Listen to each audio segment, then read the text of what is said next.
In this video, I'll share with you 5 ways to define your AuthorTube brand. Hello there humans, I'm Cecile Bruno, the partially blind alien from a distant galaxy who is an Own Voices author. This video is the first in a series on building and growing your AuthorTube channel, so please consider subscribing and ring the bell for future notifications. Quick disclaimer, things are not going to come out as perfect as you wish with your first couple of videos. You will only get better with consistent and deliberate practice. I hear a lot of people saying that when it comes to marketing, it's about marketing your book. Well, who's gonna buy your book if they don't even know you? In 2019 and later, you are your brand, and with all the social media business going on, things have changed. So let me know in the comments, how are you marketing yourself using social media? I'm very curious. So you've done your research, and that's awesome. And you want to start or have started your own channel because you want to join this community of writers on YouTube, aka AuthorTube. That's great, we welcome you. But what about your potential readers? Is your channel talking to them? I'm pretty new to the YouTube game, but I've been consuming content on this platform for about 10 years now, and I've seen how things changed. So now I will share with you 5 things that I have learned and applied along the way. Number 1, think of your genre or genres.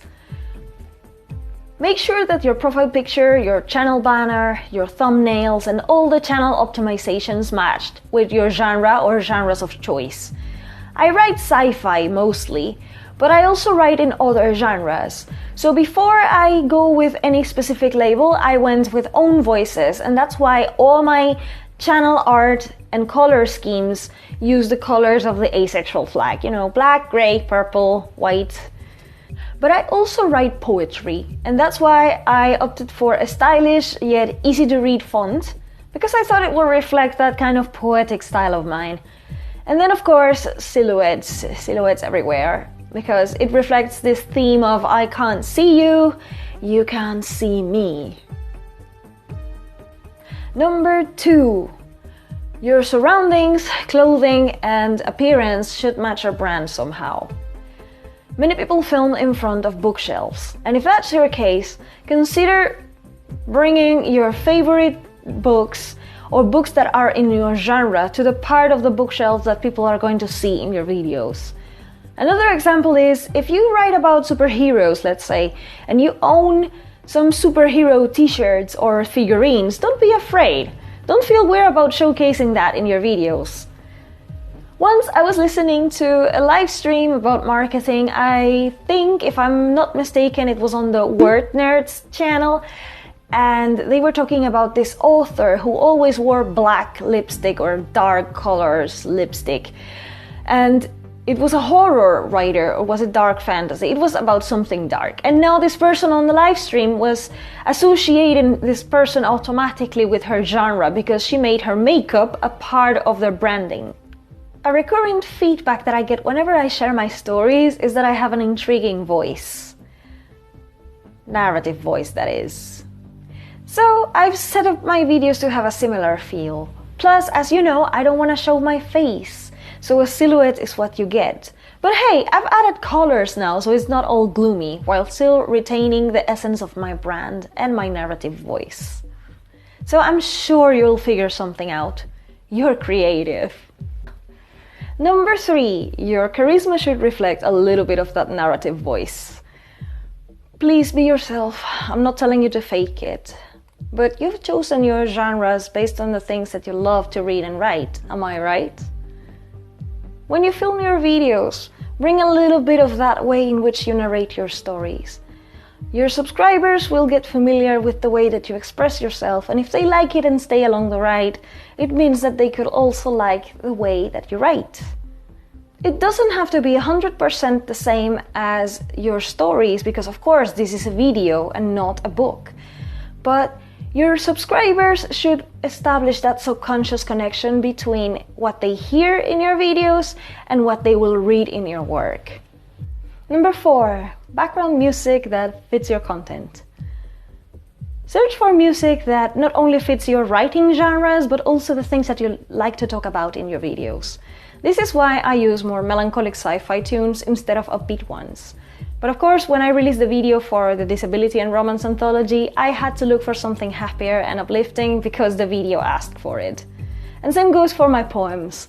Each of my poems has a background track that fits the best possible with whatever the poem is about.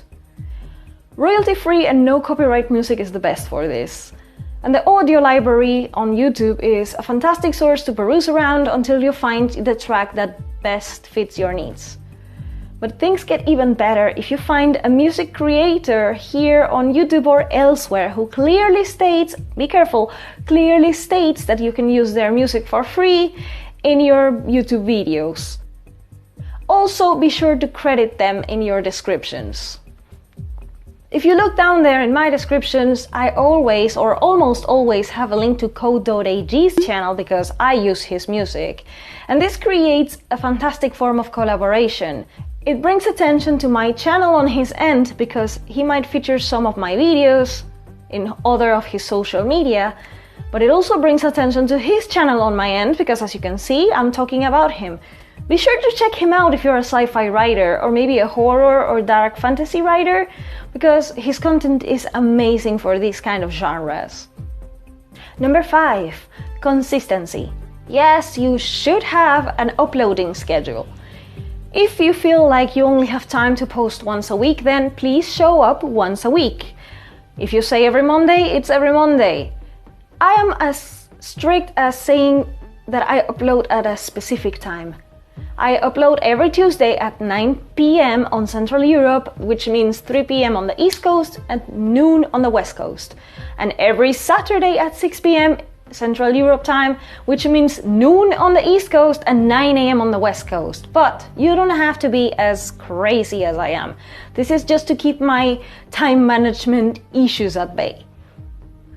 But consistency does not refer to an upload schedule only. Like everything else I have talked about in this video, your channel should have a consistent experience throughout. Don't just talk about your goals. Show your readers and subscribers that you're serious about your writing career, your brand, your goals. Don't just talk about it. Show them.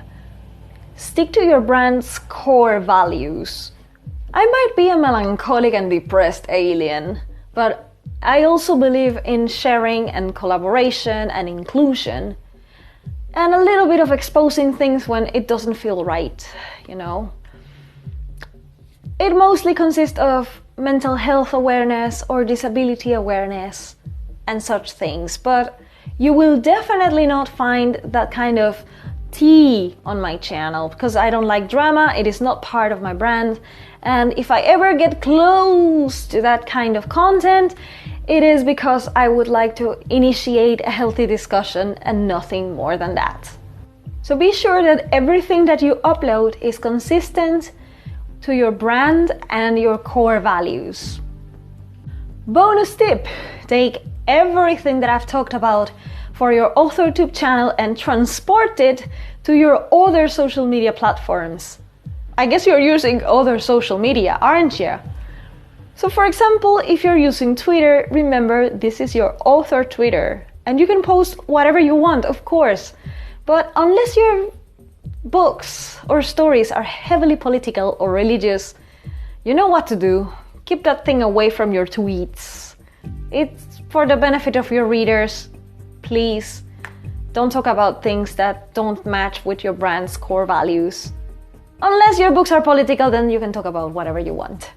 Same goes for Facebook, and on Facebook I recommend you that not only you have one of those like pages, I recommend you to also open an author personal profile.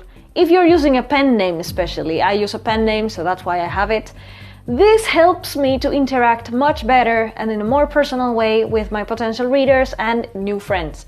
Because let's be honest, in your real life Facebook profile, your friends, co-workers, they don't care about your book until you get published. Then they can brag about they know you. It's a sad reality, but it is what it is. So I deeply recommend, please open your author personal profile. But I will keep the engagement tip tips for another video. Instagram, well, if you post those quoted pictures on Instagram, try to use the same font that you use on your thumbnails here on YouTube. So whenever someone sees a post of yours on Instagram, they will know it's you if they follow you on YouTube.